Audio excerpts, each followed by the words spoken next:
لوگ اس بندے کے اوپر کیوں بیٹھے ہوئے ہیں؟ انہوں نے کہا یا بنیا ھذا رجل قد صحب النبی صلی اللہ علیہ وسلم، بیٹے یہ نہیں جانتے یہ حضور کے صحابی بیٹھ کے درس حدیث دے رہے ہیں۔ میں نے کہا ابو فدنا منہ، اگر آپ مجھے اس کے قریب لے جائیں، حتیٰ سمعت منہ، میں بھی اسے دیکھوں اور اس کی باتوں کو اپنے کانوں سے سن سکوں۔ جس نے اپنے کانوں سے ہمارے نبی کی باتوں کو سنا، جس نے اپنی آنکھوں سے ہمارے نبی کو دیکھا، ابو مجھے اس کے قریب کریں گے؟ تو کہتے ہیں ابو نے لوگوں کو دیکھا، رش تھا تو لوگوں کا ذرا ہٹو، بچے کو آنے دو، ذرا ہٹو اس کو آنے دو، ذرا سائڈ دینا اس کو آنے دینا، تھوڑا فاصلہ دینا، بچے کو آگے جانے دیں۔ تو بچہ بچہ بچہ دیکھ کے لوگ شفقت کرتے گئے، پیار کرتے گئے، راستہ دیتے گئے۔ امام صاحب فرماتے ہیں فجعل یفرج عن الناس حتی دنوت من، ابو راستہ بناتے گئے اور میں اس صحابی کے قریب ہوتے چلا گیا۔ حتیٰ دنوت من، جب میں اس صحابی کے قریب پہنچا، ورأیتہ، میں نے اس کی زیارت کی، وسمعت منہ، میں نے اس سے حدیث سنی، یقول، وہ صحابی حدیث سنا رہے تھے، قال رسول اللہ صلی اللہ علیہ وسلم، اللہ کے رسول یوں ارشاد فرماتے تھے، من تفقہ فی دین اللہ، لوگو علم فقہ اللہ کے دین میں حاصل کر لو، کفاہ اللہ ہمہ، اللہ تمہارے غم ختم کر دے گا، ورزقہ من حیث لا یحتسب، تمہیں وہاں سے رزق دے گا جہاں سے تمہیں گمان ہی نہیں ہوگا۔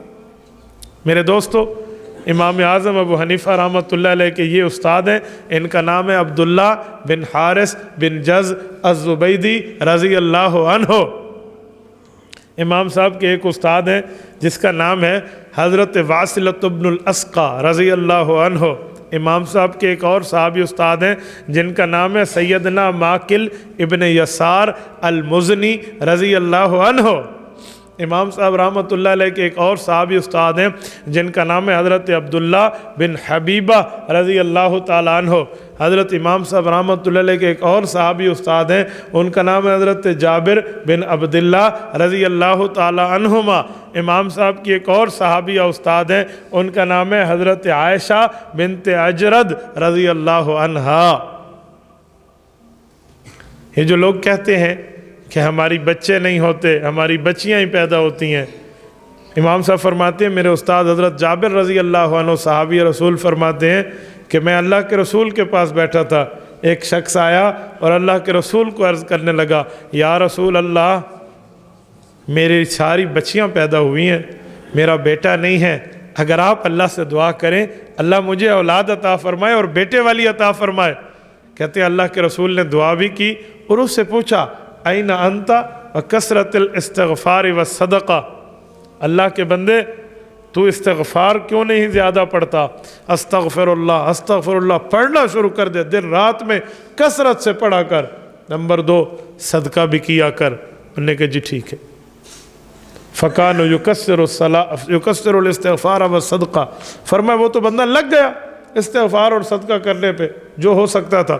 ضروری نہیں ہے صدقہ جیب کے پیسوں سے کرے، اپنا وقت مسجد کو دے کر خدمت پہ لگا دے، اپنا وقت اللہ والوں کے پاس لگا دے، یہ بھی صدقہ ہے۔ تو وہ بندہ لگ گیا۔ فولد لہ 9 من الذکور، اللہ نے اسے 9 بیٹے عطا فرمائے۔ میرے دوستو، پیغمبر علیہ السلام کی یہ روایت بھی ہمیں امام اعظم ابو حنیفہ کے واسطے سے ملی ہے۔ یہ جو ہم کہتے ہیں نا توکل کرو، اللہ پر بھروسہ کرو، حدیث پاک ہے۔ حضرت امام صاحب رحمۃ اللہ فرماتے ہیں، مجھے میرے استاد حضرت انس رضی اللہ تعالیٰ عنہ نے بتایا کہ حضرت انس فرماتے ہیں اللہ کے رسول صلی اللہ علیہ وسلم نے ارشاد فرمایا، وَلَوْ تَوَكَّلْتُمْ عَلَى اللَّهِ حَقَّ تَوَكُّلِهِ لَرُزِقْتُمْ كَمَا يُرْزَقُ الطَّيْرُ تَغْدُو خِمَاسًا وَتَرُوحُ بِطَانًا۔ اے لوگو، اللہ پر بھروسہ سیکھنا ہو نا تو کبھی پرندوں کے حال پہ غور کر کے سیکھ لو۔ یا رسول اللہ وہ کیسے؟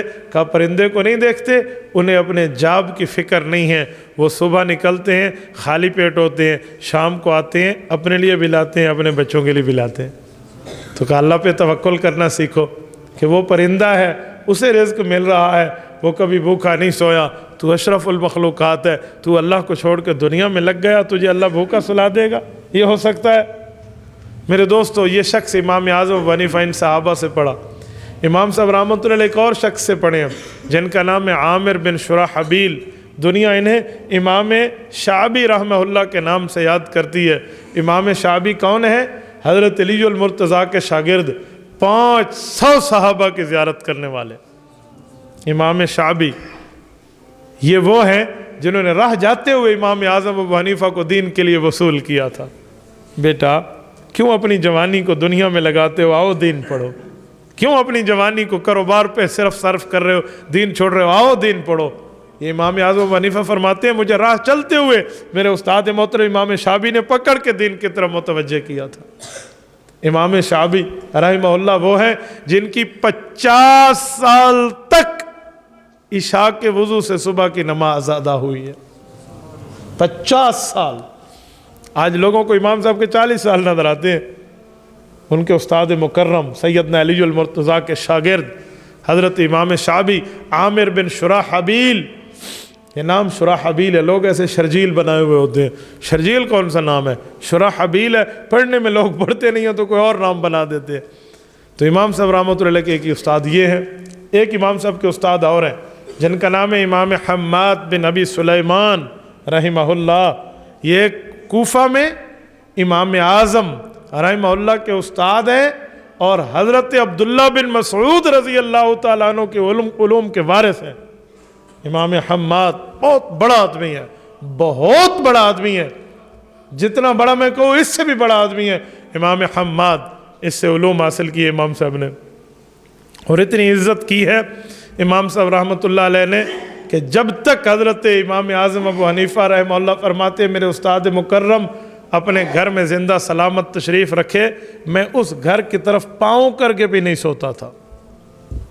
اور اپنے بیٹے، امام صاحب کا ایک ہی بیٹا ہے، امام صاحب نے اپنے بیٹے کا نام بھی استاد والا رکھا، حماد۔ امام حماد بن ابی حنیفہ بہت بڑا فقیہ الامت ہے۔ اسی بیٹے کو امام صاحب نے ایک دن نصیحتیں اور وصیحتیں کی ہیں۔ فرمایا بیٹا ان تعمل بخمسۃ احادیث جمعتها من 500,000 حدیث، جانے پدر اپنے باپ کی جان کا ٹکڑا تجھے ایک نصیحت کروں، پوری زندگی سنبھال رکھنا۔ ابو فرمائیں، بیٹا پوچھتے ہو، امام صاحب فرماتے ہیں میں اپنی پوری زندگی کی جمع پونجی بتا رہا ہوں، پوری زندگی کا خلاصہ بتا رہا ہوں۔ بیٹے 5 حدیثیں ایسی سناتا ہوں، ان 5 حدیثوں پہ عمل کر لے جن 5 حدیثوں کو میں نے 5 لاکھ حدیثوں سے اخذ فرمایا ہے۔ پھر 5 حدیثیں سنائیں، انما الاعمال بالنیات سنائی، وانما لامرئ کے ساتھ من حسن اسلام المرء ترکہ ما لا یعنی سنائی، کہ نیت اچھی کر لو، ایمان اچھا کر لو، اللہ کی طرح مت، اس طرح کی حدیث سنائی امام صاحب رحمۃ اللہ علیہ نے۔ تو یہ 5 لاکھ حدیثوں سے، یہ وصایا ابی حنیفہ میں موجود ہے، لکھی ہوئی ہے یہ حدیث۔ تو اس سے اندازہ لگائیں جو اپنے بیٹے کو 5 لاکھ حدیثوں سے 5 حدیثیں نکال کے سنا رہا ہے، وہ خود کتنی حدیثوں کا حافظ ہوگا۔ امام اعظم ابو حنیفہ رحمۃ اللہ علیہ وہ شخص ہیں جن کو اللہ پاک نے اتنا کرم فرمایا تھا کہ اپنے ماں باپ کی وہ خدمت کی ہے، اس شخص نے اس جیسی خدمت آپ کو نہیں ملے گی۔ امام صاحب کی والدہ رحمہ اللہ بہت بڑی عورت ہے، بہت بڑی عورت ہے۔ امام صاحب کی اماں جان، حضرت امام صاحب کی اماں جان، امام صاحب بڑے عالم بن گئے، مفتی بن گئے، دنیا کے سامنے فتویٰ دے، سینکڑوں شاگرد سامنے بیٹھے، لیکن والدہ محترمہ تو والدہ تھی نا، بیٹے کو اتنا جلدی ماں باپ مان لیں بہت بڑی بات ہوتی ہے۔ وہ کہتی بیٹا یہ مسئلہ اس طرح ہے، اور مسئلہ میں نے تم سے نہیں پوچھنا، مجھے وہ فلاں وہ بوڑھے مولوی صاحب کے پاس لے جاؤ، میں اس سے پوچھوں گی۔ امام صاحب ان کے لیے سواری کا بندوبست فرماتے، ماں کو اس کے اوپر بٹھاتے اور اس مولوی صاحب کے دروازے پہ لے جاتے، اور وہ مولوی صاحب تڑپ اٹھتا، بیٹا تو ہم لوگوں سے آگے بڑھ گیا ہے، بیٹا اب میرے پاس آنے کا۔ اماں جان پوچھتی ہیں، اماں کا حکم تھا آپ کے پاس لایا۔ سنو اگلی بات، اب ماں نے مسئلہ پوچھا، اس بزرگ عالم کو اس مسئلے کا جواب یاد نہیں تھا۔ اب ماں کان کی سماعت سے کمزور ہے، پردے میں، مسئلہ تو پوچھ لیا، اب مولوی صاحب کو آتا نہیں ہے۔ اس نے فوراً امام صاحب کو کہا اس مسئلے کا جواب تو بتا دیں۔ حضرت امام صاحب نے امی پر ظاہر نہیں کیا کہ میں ہی بتا رہا ہوں، بلکہ اس بزرگ کے کان میں اس کا جواب بتایا۔ اس نے امام ابو حنیفہ سے سن کے ان کی امی کو بتایا، تو ان کی امی پکار اٹھی، ہاں ہاں اب میرا بیٹا پکا ٹھکا عالم بن گیا ہے، اس نے بھی مجھے یہی بتایا تھا جو آپ بتا رہے ہیں۔ دیکھو کیسی ماں کی خدمت کی۔ ایسے کئی مواقع آئے، امام اعظم ابو حنیفہ کی اماں جان وہاں جاتی ہے اور وہ کہتا حضرت آپ ہی اس مسئلے کا جواب بتا دیں۔ اتنا بڑا عالم بھی امام اعظم ابو حنیفہ سے پوچھتا، اور یہ کبھی اپنی اماں پر ظاہر نہ کرتے کہ اماں میں آپ کے لیے سواری کا بندوبست کرتا ہوں، اماں آپ کے لیے آگے راہبر کا بندوبست کرتا ہوں، آپ کو لے کے جاتا ہوں پھر لے کے آتا ہوں۔ لیکن ماں باپ کی خدمت کی ہے اس بندے نے، دعائیں لی ہیں۔ امام اعظم ابو حنیفہ رحمۃ اللہ کے بارے میں آتا ہے اتنے شفیق تھے، اتنے شفیق تھے کہ ایک شرابی تھا، ان کے محلے میں رہتا تھا شرابی، اور وہ شرابی عربی کے شعر پڑھتا اور کہتا لوگوں نے مجھے ضائع کر دیا، لوگوں نے مجھے ضائع کر دیا۔ پتہ نہیں اس کی کوئی عشق میں شوقی کا چکر ہوگا یا پتہ نہیں بیچارہ پاگل ہو گیا ہوگا اور شراب شروع کر دی، اور ساری رات چرخڑے مارتا اور وہ شور شرابہ ہوتا۔ امام صاحب رحمۃ اللہ علیہ برداشت فرماتے، دیکھو پڑوسی کا کتنا حق ہے، برداشت کر دے۔ ایک دن وہ شرابی کسی علاقے میں جا رہا تھا تو تھانے دار کو پتہ چلا، اس نے پکڑ کے جیل میں ڈال دیا۔ امام صاحب نے 1-2 راتیں گزاری تو کہا وہ ہمارے شرابی بھائی کا کیا بنا ہے یار، وہ کہتا تھا لوگوں نے مجھے ضائع کر دیا، مجھے آج کل تو خاموش۔ لوگوں نے کہا حضرت اسے تو شکر ہے جان چھوٹ گئی ہے، وہ نیا تھانے دار ہے وہ پکڑ کے لے گیا۔ امام صاحب نے فرمایا کہ یار اس کو توبہ کی توفیق دلا دو یار، کیا تم نے پولیس کے کھاتے ڈال دیا۔ فوراً اٹھے، اپنے کندھے پہ چادر ڈالی اور وہ کوتوال کے پاس پہنچ گئے۔ وہ اپنی کرسی سے کھڑے ہو کے بیٹھ، اس نے کہا حضرت مجھے طلب فرماتے، آپ نے مجھے بلا لیا؟ کہ کام ہی میرا تھا تو میں ہی ہے، کہ حکم فرمائیں۔ کہا یار ہمارے پڑوسی کو تو چھوڑ دو۔ کہ کون سا آپ کا پڑوسی؟ کہا یہ۔ اس نے کہا اچھا آپ اس کی باتوں سے تنگ نہیں ہیں؟ کہا یار کیا تنگ ہے، اللہ پاک اسے توبہ کی توفیق دے گا، کسی برے کے ساتھ اس نے سلوک کرو تو رب العزت سے اس کا بدلہ مانگو، کیا دنیا سے مانگنا ہے۔ حضرت بس آپ کی زبانی ضمانت ہی کافی ہو گئی ہے، لے جائیں اسے۔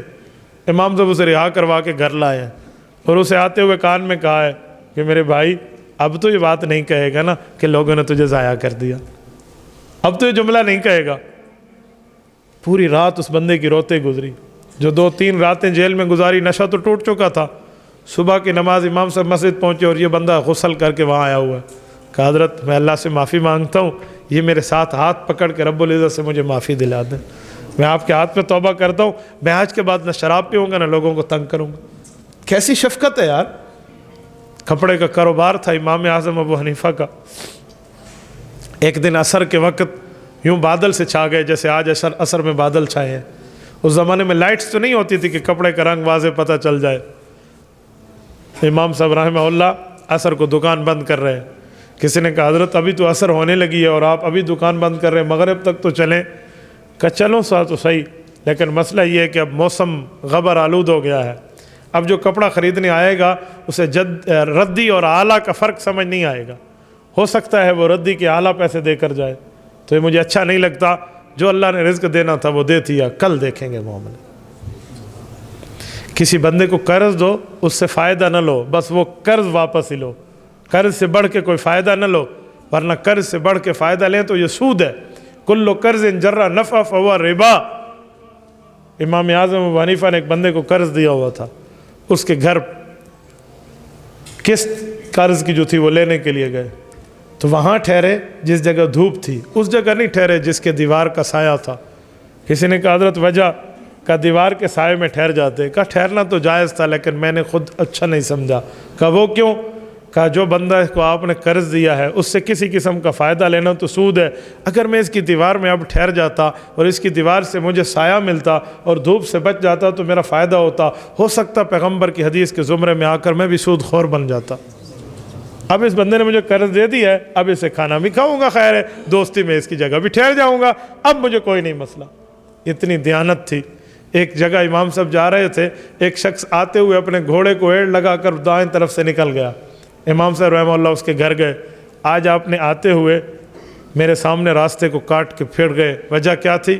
بندہ خاموش ہوا کہ نہیں مجھے پتہ ہے آپ غریب ہیں اور آپ مجھ سے قرضہ بھی لے چکے ہیں، اب قرض دینے کی تاریخ گزر گئی ہے اور اب آپ مجھے اپنا منہ نہیں دکھانا چاہتے تھے، مجھے آپ کے حالات پتہ ہیں، آئندہ ایسا کام نہ کرنا، میں تمہیں قرضہ معاف کرتا ہوں، آئندہ ایسا کام نہ کرنا کہ یار کسی کو چہرہ بھی نہ دکھا پاؤ، یار ہم حضور پاک کے امتی ہیں، ہمیں ایک دوسرے کا یہ معاملہ رکھنا چاہیے، اگر میری وجہ سے حضور کے امتی کو یوں تکلیف پہنچتی ہے تو مال کیا مال ہے، چھوڑو یار اس مال کو۔ امام اعظم ابو حنیفہ کی کرامت دیکھیں، اس بندے کی ولایت دیکھیں۔ ان کے پاس کچھ مہمان آئے، قریب اس زمانے کا دودھ کی ایک دکان تھی، آپ کو مثال سمجھانے کے لیے ہوٹل کہہ دوں، جیسے کوئی مہمان آئے بھائی سے آپ کے پاس تو وہ کہیں بھی چائے منگوا لو۔ اس زمانے میں دودھ ہوتا تھا، خالص لوگ تھے، خالص اکرام کرتے تھے، تو انہوں نے دودھ کی 2-4 پیالی جو اس زمانے کی تھی وہ منگوائی۔ اب اندازہ لگائیں امام صاحب کے مہمانوں کے پاس جو بچہ لے کر آیا وہ دودھ، ہوٹل کا نوکر اس بچے کو امام صاحب نے آتے دیکھا، بیٹھتے دیکھا اور دودھ کی پیالیاں رکھتے دیکھا اور جاتے دیکھا، اور جب وہ واپس وہی دودھ پی لینے کے بعد اٹھا کے لے گیا تو امام صاحب نے اسے پیسے بھی دیے اور فرمایا بیٹا کیا نام ہے؟ اس نے کہا جی میرا نام ہے یعقوب۔ کہا کون سا یعقوب؟ کہا وہ میں ابراہیم کا بیٹا، وہ ابراہیم کچھ دنوں پہلے فوت ہوئے اور آپ نے جنازہ پڑھایا اور یوں۔ اچھا اچھا اچھا اچھا، آپ تو یتیم ہو بیٹا؟ کہا جی ہاں، اماں نے مجھے اس ہوٹل پہ بٹھا دیا ہے تاکہ گھر کا کچھ کاروبار بھی تو چلتا رہے، تو میں یہاں ہوٹل پہ کام کرتا ہوں۔ بیٹا کیا ملتا ہے؟ کہا 1 ہفتے کا مجھے 2 درہم ملتے ہیں۔ کہا پورا ہفتہ آپ کماتے ہو، یہ 2 درہم دیتے ہیں؟ کہا جی ہاں۔ کہا بیٹا اس سے اچھی چیز بتاؤں، میرے پاس دین پڑھنے آ جاؤ، میں تمہیں 1 ہفتے کے 2 درہم میں دوں گا، بلکہ 2 کے بجائے 3 لے لینا۔ بچے کو اور کیا چاہیے تھا، اس نے پیالیاں وہاں پھینکی، کہا استاد جی السلام علیکم، ادھر آ کے پڑھنے بیٹھ گیا۔ اور جب ہفتہ پورا ہوا امام صاحب نے 3 درہم دیے، اس نے جا کے ماں کو دیے۔ ماں نے کہا بیٹا واہ کیا بات ہے، ہوٹل والا تو بہت اچھا ہے۔ اب بیٹے نے تفصیل نہ بتائی، ماں ہوٹل والے کا شکریہ ادا کرنے ہوٹل پہنچ گئی۔ مائی صاحبہ کیسے آئی؟ آپ نے میرے بچے کے ساتھ تعاون کیا ہے۔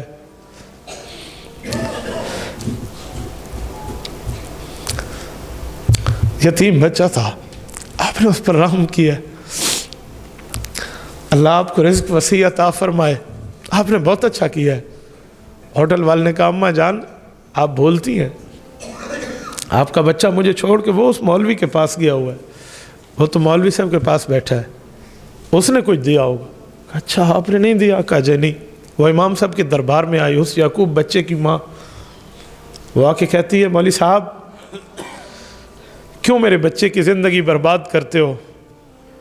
تم نے تو اوپر نیچے ہو جانا ہے، کچھ ادھر ادھر ہو جانا ہے، میں ایک بیوہ خاتون ہوں اور یہ میرا بچہ یتیم ہے، بڑا بیٹا ہے، پورے گھر کا رکھوالا ہے، تم چھوڑ دو اسے۔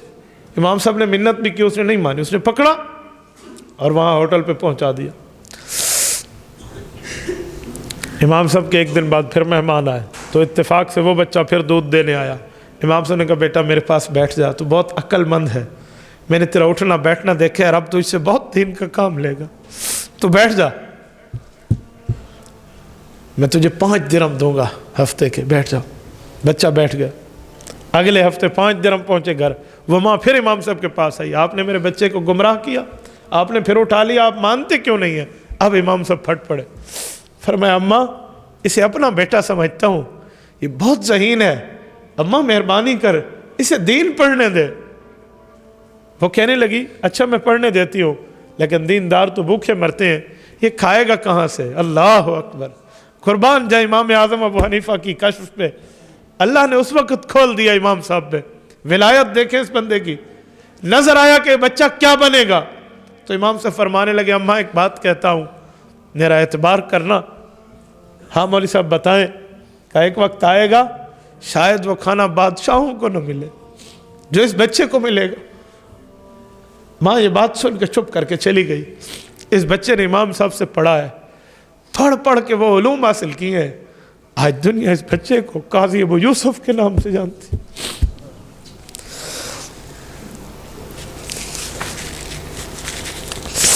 محدث جلیل امام شافعی کا استاد ہے۔ امام شافعی نے امام ابو یوسف کے سامنے گھٹنے ٹیک کے علم حدیث پڑھی ہے۔ امام شافعی امت کا اتنا بڑا امام، امام شافعی امام ابو یوسف کا بھی شاگرد ہے، امام محمد کا بھی شاگرد ہے، اور امام شافعی نے امام محمد سے وہ چیزیں پڑھی ہیں جن کو امام ابو حنیفہ نے بھی پڑھایا تھا اور امام ابو یوسف نے بھی پڑھایا ہے، امام محمد کو حسن التقاضی فی مناقب ابو یوسف القاضی پڑھیے، وہ فرماتے ہیں کہ امام ابو یوسف نے امام محمد کو پڑھایا، امام محمد نے پھر امام شافعی کو پڑھایا۔ امام شافعی رحمہ اللہ یہ وہ شخص ہیں جنہوں نے فرمایا ہے میں نے اتنے علوم پڑھے ہیں ان لوگوں سے کہ اگر انہیں اونٹ اٹھائیں تو اونٹ نہیں اٹھا سکتے۔ یہ قاضی ابو یوسف ایک روایت میں امام احمد بن حنبل رحمہ اللہ کا استاد ہے۔ امام احمد بن حنبل امت کے 4 بڑے اماموں میں 2 بڑے اماموں کا استاد امام قاضی ابو یوسف، یہ وہ بچہ ہے جو امام صاحب کے پاس دودھ دینے آتا تھا۔ دنیا یعقوب بن ابراہیم کے نام کو بھول گئی، قاضی ابو یوسف کا نام آج بھی گونج رہا ہے۔ کتاب الخراج اس بندے کی اٹھائیں، عقل دنگ رہ جاتا۔ وقت کے بڑے بڑے حکمران اس کے دروازے پہ حاضری دے کے کہتے ہیں حضرت ہمیں ایک مسئلہ تو بتا دیں، ہمیں ایک مسئلہ سمجھا دیں، دنیا نہیں جواب دے سکتی۔ وقت کے بادشاہ نے اپنی بیوی سے گفتگو کرتے ہوئے ایک دن محبت میں آ کے ایک جملہ کہہ دیا کہ تو چاند سے زیادہ خوبصورت ہے، اگر چاند سے زیادہ خوبصورت نہیں ہے تو تجھے طلاق ہے۔ بیوی بہت پریشان ہوئی، دنیا کے مولویوں نے کہہ دیا، بیوی چھوٹ گئی۔ امام قاضی ابو یوسف رحمہ اللہ نے فرمایا جی نہیں، اس لفظ سے بیوی نہیں چھوٹی۔ بادشاہ تو بعد میں آتا، مولوی پہلے گلے پڑ گئے۔ دلیل کا اللہ کا قرآن کہتا ہے لَقَدْ خَلَقْنَا الْإِنسَانَ فِي أَحْسَنِ تَقْوِيمٍ۔ اللہ فرماتے ہیں چاند سورج ستارے بھی میں نے بنائے، انسان بھی میں نے بنایا، ان سب سے خوبصورت میں نے انسان بنایا ہے۔ کہ جب رب نے فرما دیا خوبصورت ہے، تمہیں نظر آئے یا نہ آئے اللہ کے فرمان پہ عمل کرو، لہذا طلاق نہیں ہوئی۔ ایک وقت آیا اس کے علوم پر، اس کی قابلیت پر، اس کی حیثیت پر، اس کی صلاحیت پر یہ فیصلہ ہوا کہ پوری دنیا اسلام کا چیف جسٹس جس کو بنائے وہ امام قاضی ابو یوسف ہوگا۔ اور جب قاضی ابو یوسف کو چیف جسٹس بنایا گیا اور یہ قاضی القضات بنے اور فیصلہ کرنے بیٹھے، ایک دن ان کے پاس پستہ، فالودہ، بادام، اس طرح کے کوئی خاص مغزیات کی چیزیں آئیں، اور جب ان کے سامنے پیش ہوا تو یہ کھانے لگے۔ بادشاہ نے کہا حضرت آپ کھائیے، آپ کو روزانہ ملے گا، یہ وہ غذائی مواد ہے جو ہم بادشاہوں کو بھی کبھی کبھی ملتا ہے۔ یہ جملہ سننا تھا، امام قاضی ابو یوسف کی آنکھوں میں زار و قطار آنسو آ گئے، رونے لگے۔ بادشاہ نے کہا حضرت اس جیسے کھانے دیکھ کے لوگ خوش ہوتے ہیں، آپ رو رہے ہیں۔ اور یہ بندہ کہہ رہا ہے رحمہ اللہ علی استاذی، رحمہ اللہ علی استاذی۔ کیا بات، کیا مطلب؟ کہا اللہ میرے استاد امام اعظم ابو حنیفہ کی ذات پر رحمت کرے، آج وہ دنیا میں نہیں ہے، میری اماں نے اسے میرے پڑھتے وقت کہا تھا، ابھی مجھے 4تھا دن تھا، 5واں دن تھا، میری اماں نے کہا تھا مولوی صاحب تو اس بچے کو پڑھا رہا ہے، یہ بھوک مر جائے گا، کھائے گا کہاں سے؟ میرے استاد نے میری امی کو کہا تھا اے اماں جان میرے اوپر اعتماد کرنا، میں اللہ سے اعتماد کر کے کہہ رہا ہوں یہ بندہ وہ چیزیں کھائے گا جو بادشاہ بھی نہیں کھائیں گے۔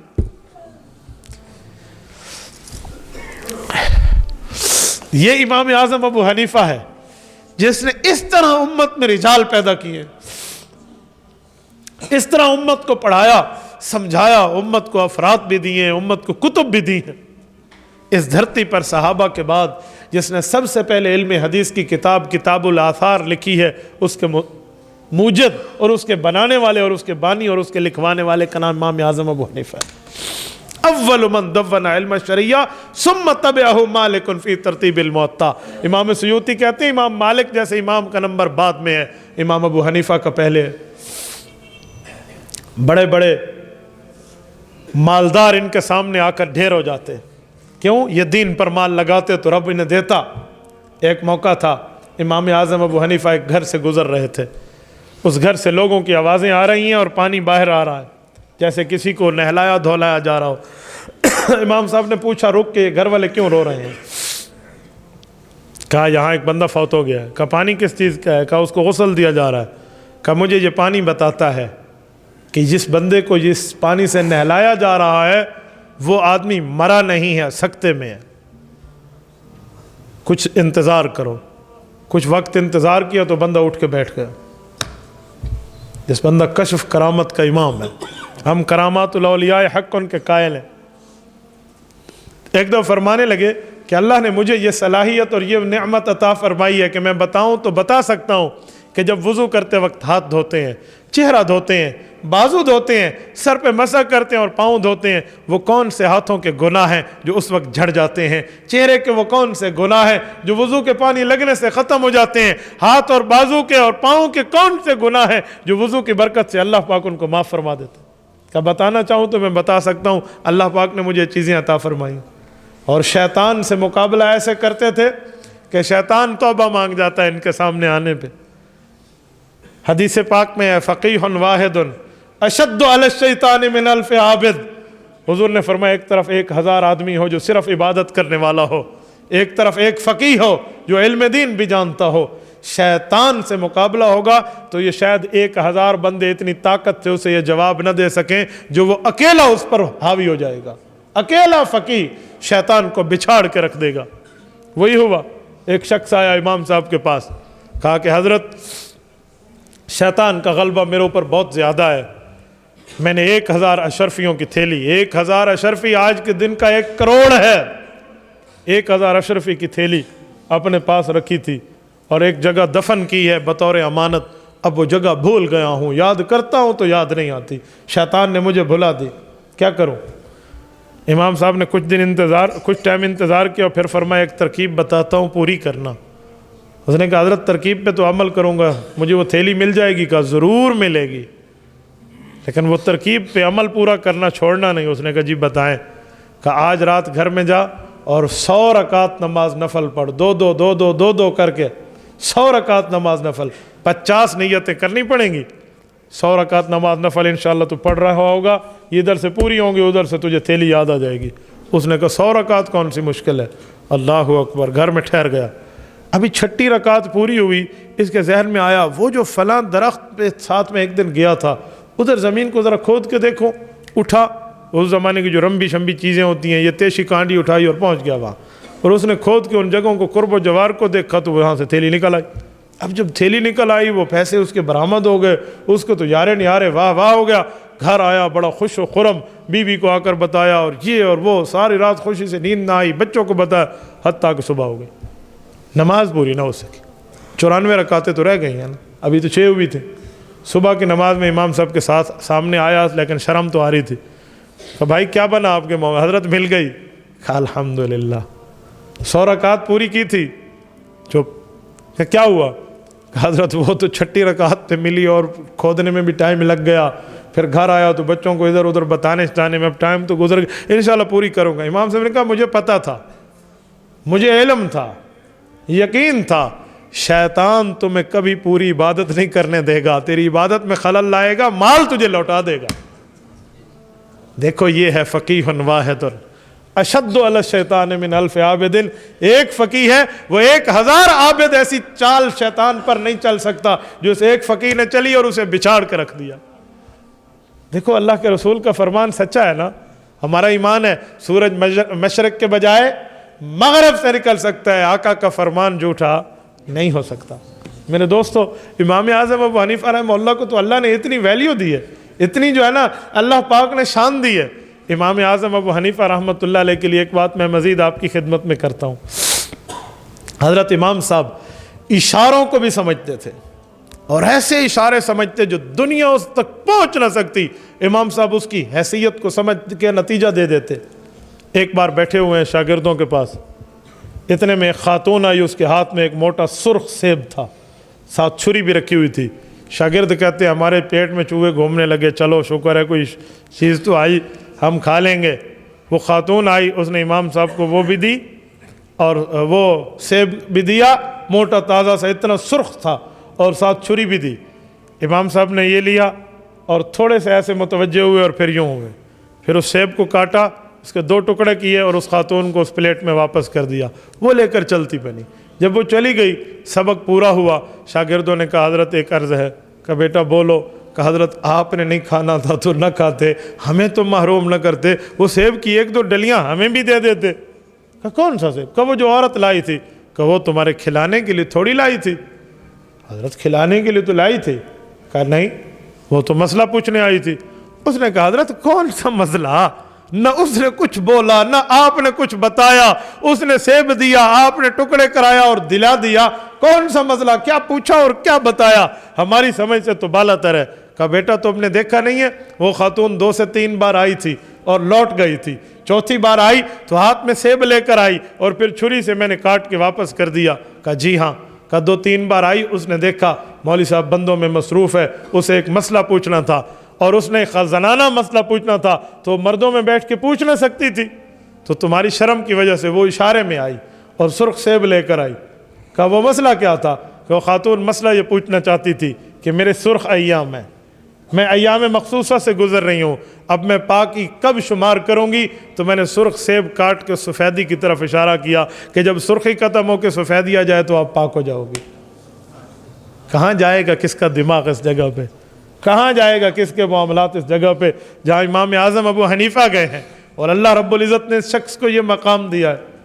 حضرت امام اعظم ابو حنیفہ رحمۃ اللہ علیہ امت کے وہ امام ہیں جن کے والد کو علی المرتضیٰ نے گھٹی دی ہے، ایسے ان کو علوم یہ نہیں ملے۔ حضرت علی المرتضیٰ کی دعائیں آپ جمعے کے خطبے میں مولانا سے بھی سنتے ہوں گے، وَأَقْضَاهُمْ عَلِي، حدیث نہیں ہے؟ اللہ کے رسول نے فرمایا علی المرتضیٰ کو رب نے فیصلہ کرنے کی وہ طاقت دی ہے، اس جیسی طاقت اس کے مقابلے میں کسی کی نہیں ہے۔ وہ طاقت اس گھٹی کے ذریعے امام صاحب کے والد میں آتی ہے نا، اور امام صاحب کے خاندان میں آتی ہے۔ حضرت امام اعظم ابو حنیفہ رحمہ اللہ اپنے وقت کا وہ ایک پھلدار درخت ہے جس سے رہتی دنیا تک پھل سے لوگ اس کو کھا کر اس سے فیض حاصل کرتے رہیں گے۔ امام اعظم ابو حنیفہ رحمہ اللہ ان کے تقوی کے بارے میں لکھا ہے کہ ایک بار کوفہ میں بکری چوری ہو گئی، امام صاحب نے بکری کا گوشت کھانا چھوڑ دیا۔ کسی نے کہا حضرت یہ تو حلال ہے، کہا ہو سکتا ہے وہی حرام والی کوئی ذبح کر کے بیچ رہا ہو۔ ایک عرصہ تک گوشت نہ کھایا، پھر ایک کسائی کو بلوایا، ایک بکری بان کو بلوایا جو گلا بانی کرتا تھا، اس سے پوچھا یہ جو بکری چوری ہوئی ہے یہ کس نسل کی تھی؟ جو فلاں نسل کی تھی۔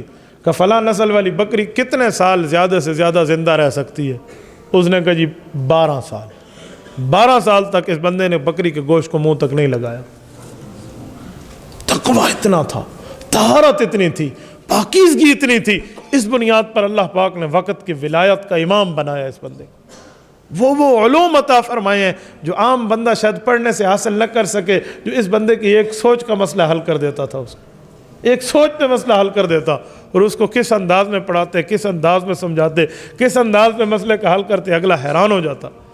حضرت امام صاحب رحمۃ اللہ علیہ کے ایک استاد ہے، وہ خود واقعہ سناتے ہیں کہ میرے پاس ایک عورت آئی، اس نے مجھ سے مسئلہ پوچھا کہ میں پلیتی کے دنوں میں ہوں لیکن میری ایک ڈیوٹی ہے۔ کہ جی ڈیوٹی کیا ہے؟ کہ میں محلے کی عورتوں کی غسالہ ہوں، جو فوت ہو جائے میں اس کو غسل دیتی ہوں خواتین کو۔ کہ عورت ایک میں ہی ہوں، اب میں ان مخصوص ایام سے گزر رہی ہوں جن دنوں میں عورت نے نماز نہیں پڑھنی، اور میرے محلے میں ایک خاتون فوت ہو گئی ہے، لوگ مجھے کہتے ہیں غسل کرا، اب میں خود پاک نہیں ہوں، اسے کیا پاک کروں گی؟ امام اعمش سلیمان ابن مہران سے پوچھا، وقت کا امام ہے، امام ابو حنیفہ کا استاد ہے، کہ میں کر سکتی ہوں؟ اس خاتون سے کہا کہ مائی صاحبہ ایک بات مانتی ہو؟ کہ جی۔